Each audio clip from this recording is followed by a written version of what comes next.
अस्सलामुअलैकुम प्यारे दोस्तों, जीएन स्टोरी टीवी में खुशामदीद। बाज रातें आम नहीं होती, वो अपने दामन में किस्मत के फैसले छुपा कर लाती हैं। ऐसी ही एक रात थी जब एक नर्म दिल लड़की के दिल में एक आह उठी। एक जिद्दी राजकुमार के सीने में गुरूर जागा और तकदीर ने अपनी किताब में एक ऐसी दास्तान लिखनी शुरू की जिसे सुनने वाले बरसों तक भूल न सके। पुराने ज़माने में रियासत सबला अपनी खुशहाली और दौलतमंदी के लिहाज से बहुत मशहूर थी। इसके बाजार आबाद थे, खेत सरसब्ज थे, नहरें पानी से भरी रहती थीं और इसके लोग अमन और आसूदगी की जिंदगी गुजारते थे। रियासत के राजा केसरी सिंह की बहादुरी, दलेरी और अक्लमंदी का शोहरा दूर दूर तक फैला हुआ था। इसके दौरे हुकूमत में सबला रोज बरोज तरक्की कर रही थी। रियाया इससे मोहब्बत करती थी। दरबारी इसकी दानाई के मौतरिफ थे और दुश्मन भी इसकी हैबत से लरजते थे। राजा अगरचे हर नेमत से मालामाल था, मगर एक दुख ऐसा था जो कभी कभी इसके दिल के निहा खानों में चुप जाता था। वो औलादे नरीना से महरूम था। कुदरत ने इसे सिर्फ एक चांद सी बेटी अता की थी और वही इसकी आंखों का नूर, दिल का करार और जिंदगी की सबसे अजीज अमानत थी। इस बेटी का नाम सुंदरबाई था। बाप की तरह बेटी भी अक्लमंद, मामला फहम और सलीका शयार थी।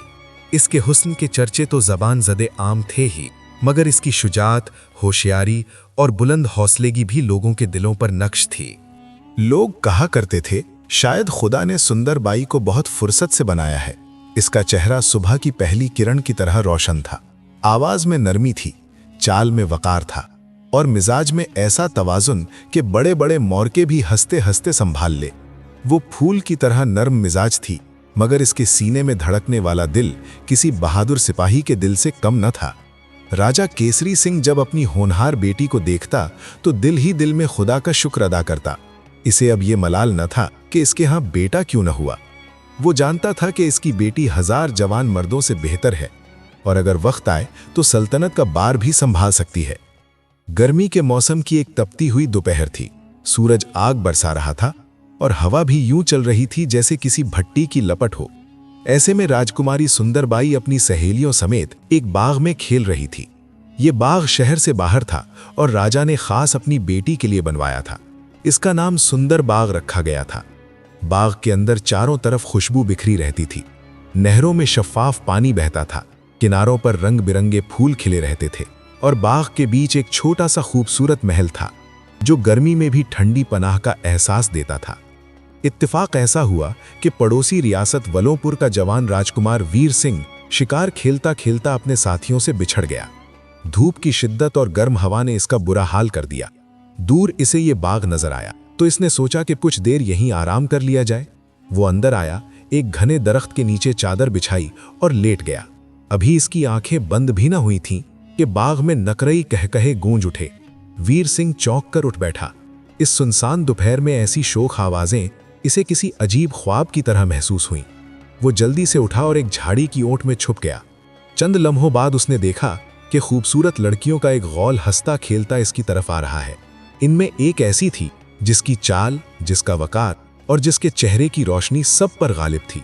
वीर सिंह ने अंदाजा कर लिया कि यही इन सब की सरदार है। वो सब करीब आकर एक सायादार गोशे में बैठ गईं। थोड़ी देर हंसी मजाक हुआ, फिर एक लड़की ने मुस्कुराकर कहा, "ये दिन भी क्या दिन है, न कोई फिक्र न कोई जिम्मेदारी, बस खाओ हंसो सो जागो। मेरा तो जी चाहता है उम्र भर कुंवारी रहूं।" इस पर सहेलियों ने कहकहा लगाया। दूसरी लड़की ने छेड़ते हुए कहा, "बहन, दिल में तो ये ख्वाहिश होगी कि कल की शादी आज ही हो जाए।" पहली लड़की ने नाक चढ़ाकर कहा, "मेरा दिल क्यों चाहेगा, मैं तो मर्दों से नफरत करती हूँ। ये औरतों को क्या समझते हैं, पैर की जूती, जब चाहा पहन लिया, जब चाहा उतार फेंका। क्यों राजकुमारी, मैं झूठ कह रही हूँ?"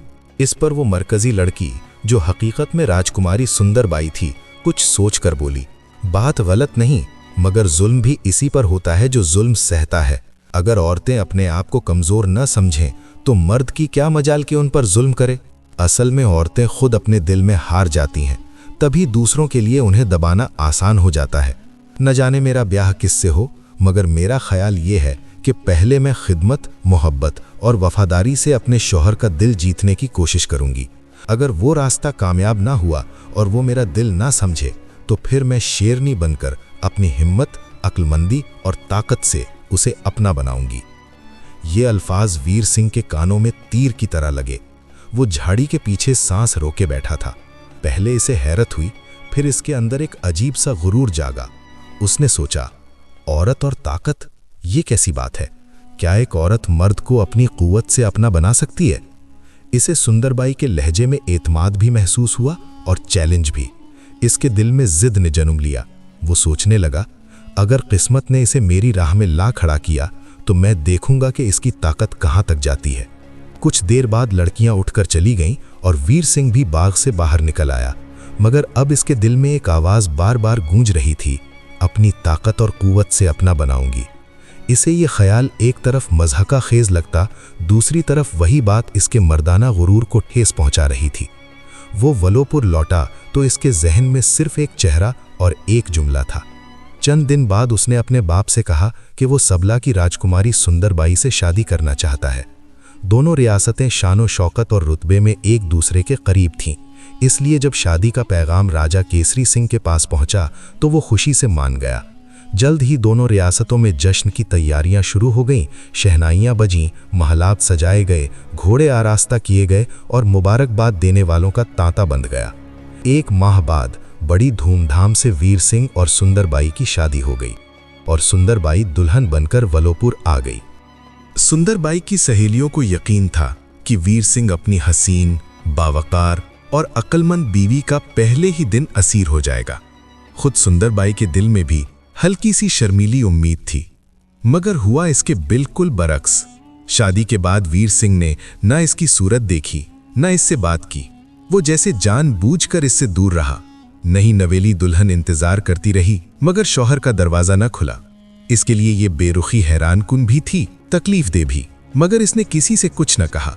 दिल में दुख था, आंखों में नमी थी, मगर चेहरे पर सुकून तारी रहता। 2 माह गुजर गए, न शौहर ने बीवी को देखा, न बीवी ने शौहर से बात की। दुनिया की नजर में वो मियाँ बीवी थे, मगर हकीकत में एक दूसरे के लिए 2 अजनबी। महल की औरतें सरगोशियां करती थीं, सहेलियां परेशान थीं और दूर सबला में इसके बाप को भी कुछ बेचैनी रहने लगी थी। खुद सुंदरबाई हैरान थी कि आखिर इसने ऐसा क्या किया है जो इसका शौहर इस कदर नाराज है। शादी के 3 माह बाद बसंत का त्योहार आया।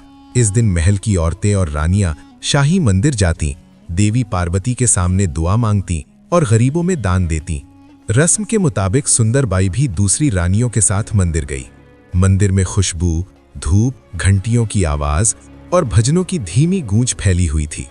सुंदरबाई मूर्ति के सामने सर झुकाकर बैठ गई और सच्चे दिल से दुआ मांगने लगी। इसे क्या खबर थी कि इसी वक्त वीर सिंह भी मंदिर में आ पहुंचा है और इसके पीछे खड़ा इसकी दुआ सुन रहा है।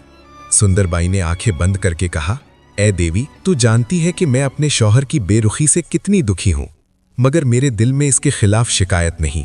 इसे सलामत रख, खुश रख, फलता फूलता रख। इसकी खुशी मेरी खुशी है, इसका दुख मेरा दुख है।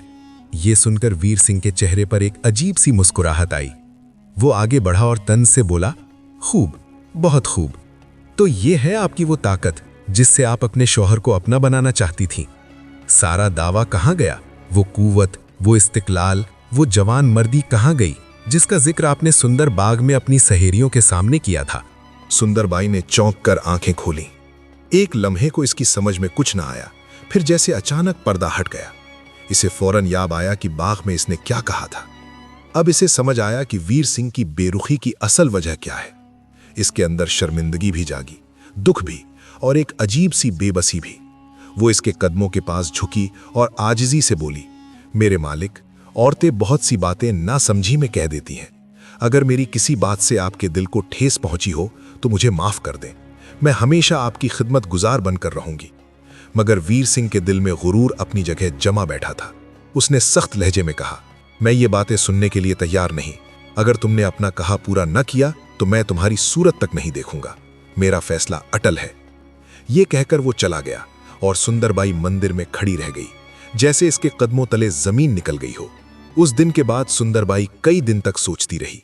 कभी वो रो पड़ती, कभी खामोश हो जाती, कभी दीवार को देखती रहती, कभी रात भर जागती रहती। उसने दिल ही दिल में बहुत कुछ समझा। वीर सिंह जिद्दी है। वो महज मिन्नत समाजत से नहीं मानेगा। वो इससे मोहब्बत करता हो या न करता हो, मगर अपने गुरूर के आगे झुकना नहीं चाहता। अब अगर इसका दिल जीतना है तो वही करना होगा जिसका दावा उसने बेफिक्री में कभी किया था। ये सोचकर भी इसका दिल कांप उठता। महल की चार दीवारी में वो कैद थी, एक औरत, एक नई दुल्हन, एक पर्दा नशीन शहजादी। वो क्या कर सकती थी? मगर फिर इसके अंदर वही जुर्रत जागी जो इसकी असल पहचान थी। उसने सोचा, अगर किस्मत ने मुझे मुश्किल में डाला है तो मुझे खुद ही रास्ता निकालना होगा। आखिरकार इसे एक तदबीर सूझी। उसने अपनी एक राजदार और जान निसार लौंडी को बुलाया, इसे हीरे की एक अंगूठी दी और कहा, इसे किसी तरह मेरे पिताजी तक पहुंचा दो, किसी को कानो कान खबर न हो, और जब अंगूठी दो तो कह देना राजकुमारी ने कहा है कि इसका नगीना बेकार है, इसमें नया नग जड़वा दिया जाए। लौंडी बात समझ गई। उसने अंगूठी अपने कपड़ों में छुपा ली और खामोशी से संभला की तरफ रवाना हो गई। राजा केसरी सिंह ने जब अंगूठी और ये अजीब सा पैगाम सुना तो उसका माथा ठनका। वो तन्हाई में गया, अंगूठी का नगीना निकाला और इसके अंदर से एक बारीक सा पर्चा निकाल लिया। बेटी का खत पढ़ते हुए इसके हाथ लरजने लगे।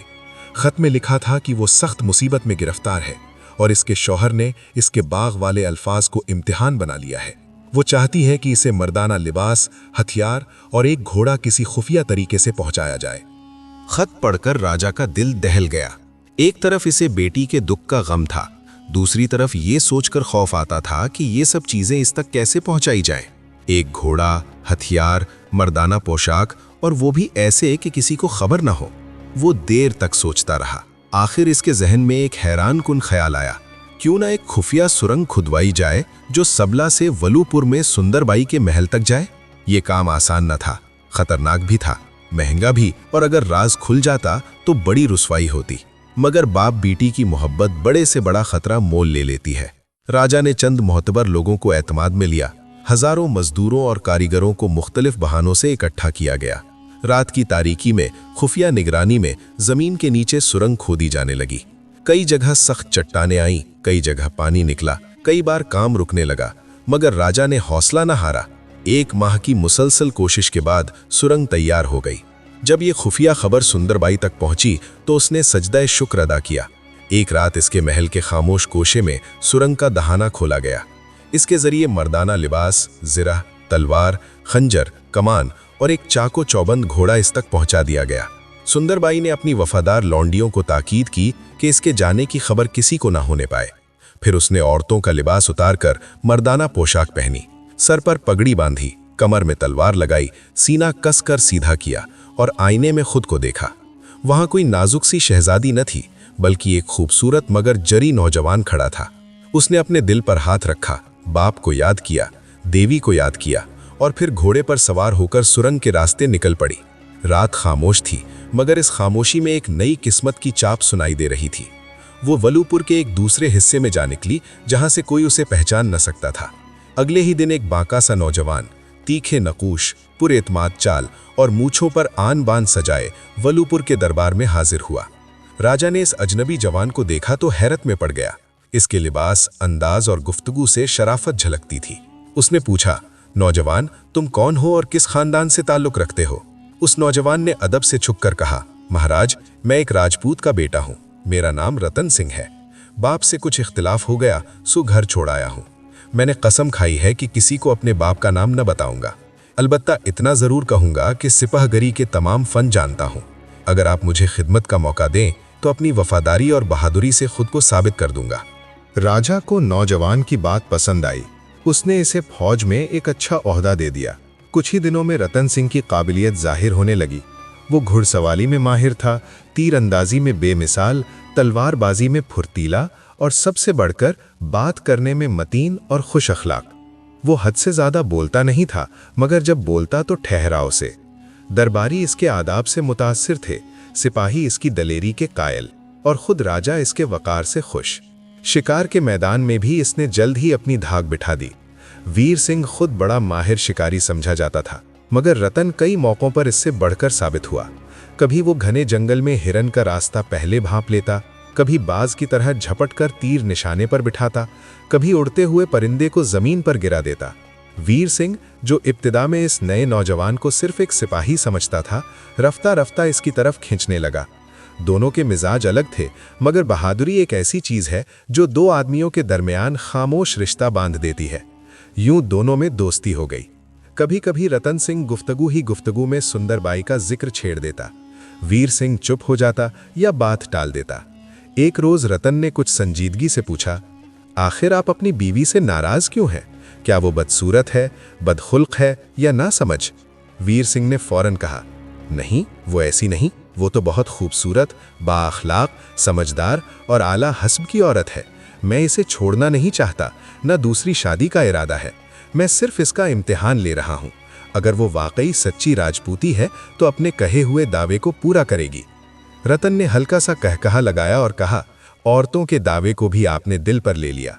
खैर, ये आपका घरेलू मामला है, मैं ज्यादा कुछ नहीं कहूँगा। मगर उसके लहजे में ऐसी बात थी जैसे वो कुछ जानता हो या कुछ समझता हो, मगर फिलहाल राज छुपा रहा हो। वीर सिंह ने इस वक्त इस बात पर ध्यान न दिया। रतन सिंह की आमद को अभी 15 दिन भी न गुजरे थे कि वलूपुर के करीब एक नई आफत आ गई। सरहदी जंगल में एक आदमखोर शेर आ निकला। वो राहगीरों पर हमला करता, गांव वालों को खौफजदा रखता और कई जानें ले चुका था। लोगों ने इस रास्ते से आना जाना बंद कर दिया। बड़े बड़े शिकारी गए, मगर या तो नाकाम लौटे या वापस ही ना आए। राजा बहुत परेशान हुआ। आखिर उसने रतन सिंह को हुक्म दिया कि वो इस खूनखार शेर का खात्मा करे। रतन ने यह काम खुशी से कबूल किया।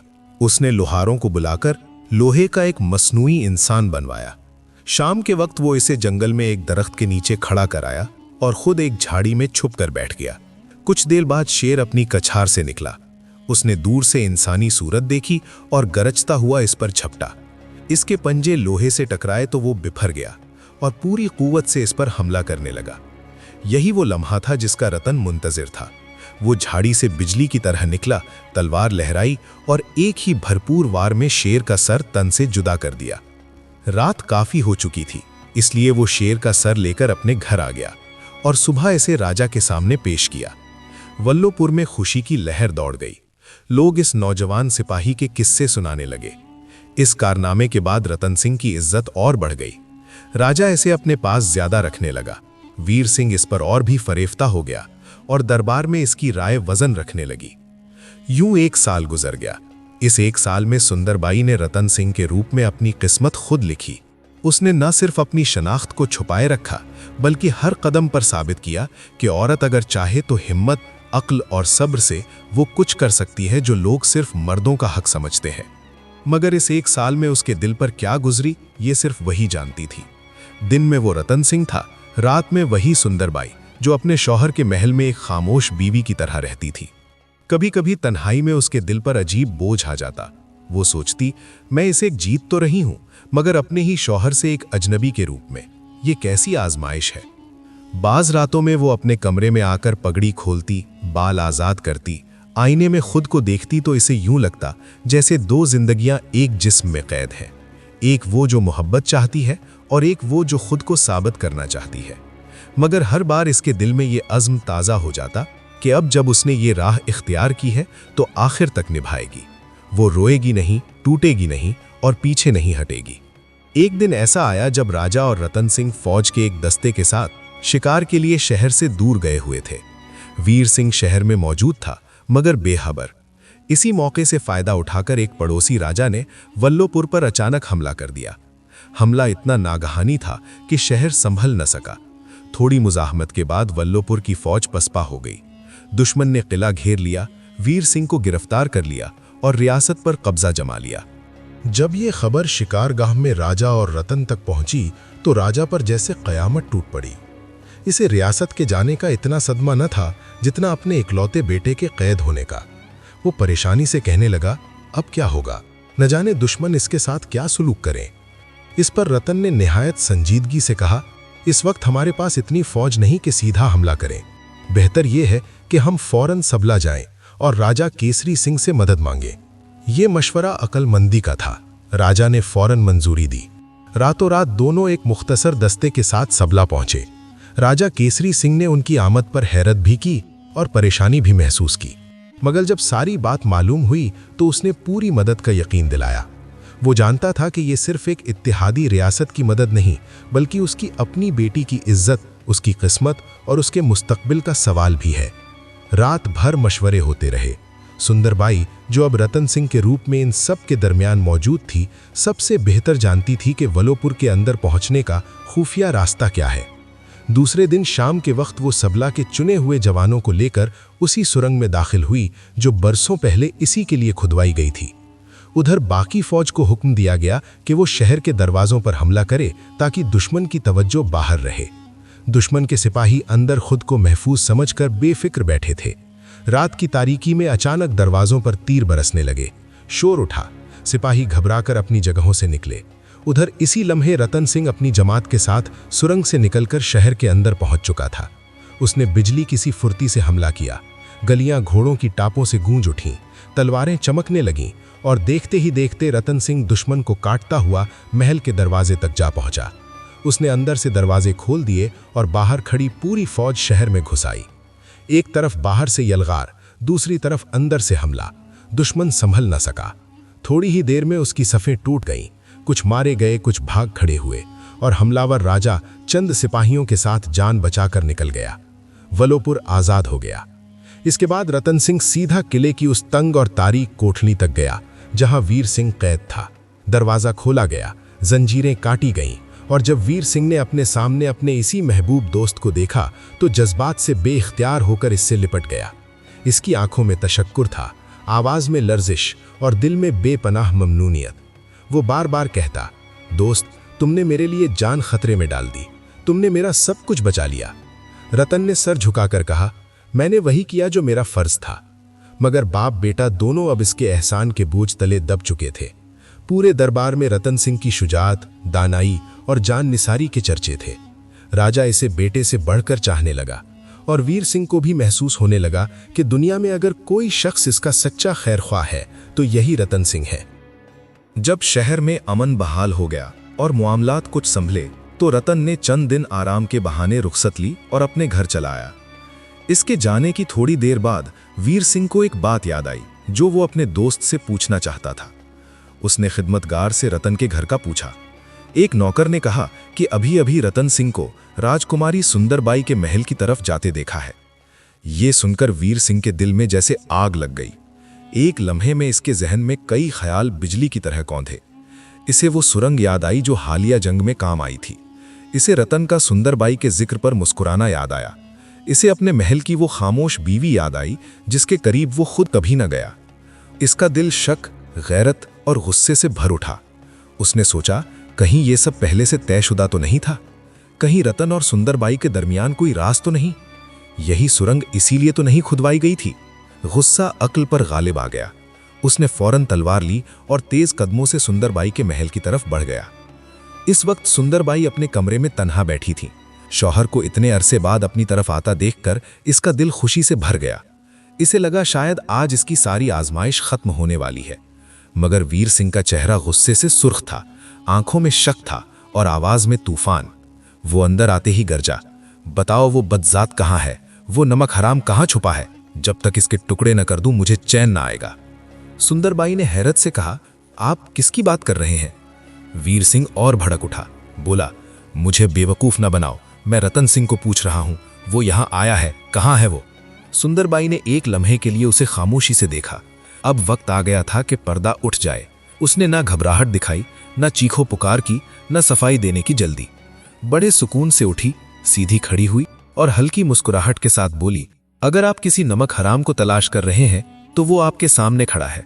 मगर इससे पहले कि आप तलवार चलाएं, जरा मेरे चेहरे को गौर से देख लीजिए। हो सकता है आपको इसमें रतन सिंह की कुछ झलक नजर आए। वीर सिंह चंद कदम पीछे हट गया। उसने हैरत से सुंदरबाई के चेहरे को देखा। अब इसके जहन में वो तमाम मनाजिर तेजी से उभरने लगे। रतन की आंखें, इसकी आवाज, इसकी मुस्कुराहट, बात करने का अंदाज, वकार, हिम्मत और फिर सुंदरबाई की खामोशी। एक ही लम्हे में बिखरे हुए राज एक लड़ी में पिरोए गए। इसके मुंह से बेख्तियार निकला, तो क्या रतन सिंह तुम थी? सुंदरबाई की आंखों में हल्की नमी उभरी, मगर इसके लबों पर वक़ार कायम रहा। उसने आहिस्ता से कहा, जी हाँ, मैं ही थी। मैंने पहले आपकी मोहब्बत और खिदमत से आपका दिल जीतने की कोशिश की, मगर आपने दरवाज़ा बंद रखा। फिर मैंने वही किया जिसका दावा कभी बाग में किया था। मैंने खुद को बदल डाला, महल छोड़ा, जान खतरे में डाली, आपके बाप की खिदमत की, आपकी रियासत बचाई, आपकी जान छुड़ाई और आखिर आपके सामने खड़ी हूं। अब आप खुद फैसला कीजिए, मैं अपने दावे में पूरी उतरी या नहीं। क्या अब भी आप औरत को कमजोर कहेंगे? वीर सिंह पर जैसे बिजली गिरी। इसके दिल पर पिछले 1 साल की सारी बातें एक साथ आ गिरी। इसे याद आया कि वही रतन सिंह जिसे वो दोस्त कहता था, दरअसल इसकी बीवी थी। वही जिस पर इसे फख्र था, वही जिसकी बहादुरी के किस्से वो सुनाता था, वही जिसके लिए इसके दिल में अकीदत पैदा हो गई थी, वो इसी औरत का रूप था जिसकी तरफ उसने देखा तक नहीं था। अब इसे अपना गुरूर छोटा, अपनी जिद बेमानी और अपना रवैया शर्मनाक महसूस होने लगा। इसके हाथ से तलवार छूटकर जमीन पर गिर गई। इसकी गर्दन झुक गई। वो चंद लम्हे कुछ न बोल सका, फिर आहिस्ता आहिस्ता आगे बढ़ा और वाकई सुंदरबाई के कदमों में झुकने लगा, मगर सुंदरबाई ने फौरन इसे रोक लिया। वीर सिंह की आंखों में नदामत थी। उसने भराई हुई आवाज में कहा, मैंने तुम्हें पहचानने में बहुत देर कर दी। मैंने तुम्हारे दिल को दुखाया, तुम्हारी वफादारी को आजमाया और तुम्हारे हौसले को ललकारा, मगर तुमने वो कर दिखाया जो मैं सोच भी ना सकता था। तुम सिर्फ मेरी बीवी नहीं, मेरी इज्जत हो, मेरी निजात हो और मेरी सबसे बड़ी उस्ताद हो। ये अल्फाज सुनकर सुंदरबाई के दिल का बरसों का बोझ हल्का होने लगा, मगर इसके आंसू खामोश थे। वो जानती थी कि जीत सिर्फ किसी को जेर करने का नाम नहीं होती। जीत वो है जब दिल में समझ पैदा हो जाए। उसने नरमी से कहा, मैंने आपको हराने के लिए कुछ नहीं किया था।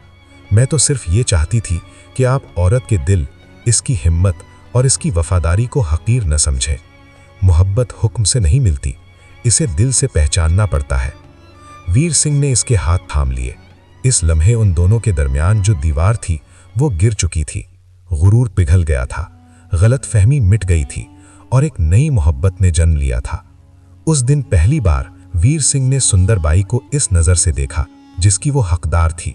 सिर्फ हुस्न की नजर से नहीं, बल्कि एहतराम, मोहब्बत और हैरत से भरी हुई निगाह से। उस रात वलोपुर के महल में अगरचे कोई जश्न ना हुआ, मगर 2 दिलों में एक नई रोशनी जरूर जाग उठी। अगले दिन जब सच्चाई राजा तक पहुंची तो वो भी हैरत से दंग रह गया। पहले तो इसे यकीन ना आया, फिर जब तमाम बातें सामने आईं तो इसकी आंखें खुशी और फख्र से भर गईं। उसने कहा, आज मुझे मालूम हुआ कि बहादुरी सिर्फ मैदान जंग में तलवार चलाने का नाम नहीं, अपने दिल के सच को निभाना भी बहादुरी है। और इस काम में मेरी बहू ने सबको पीछे छोड़ दिया।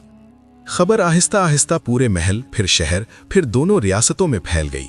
लोग हैरान भी हुए, खुश भी हुए और बहुतों की सोच भी बदली।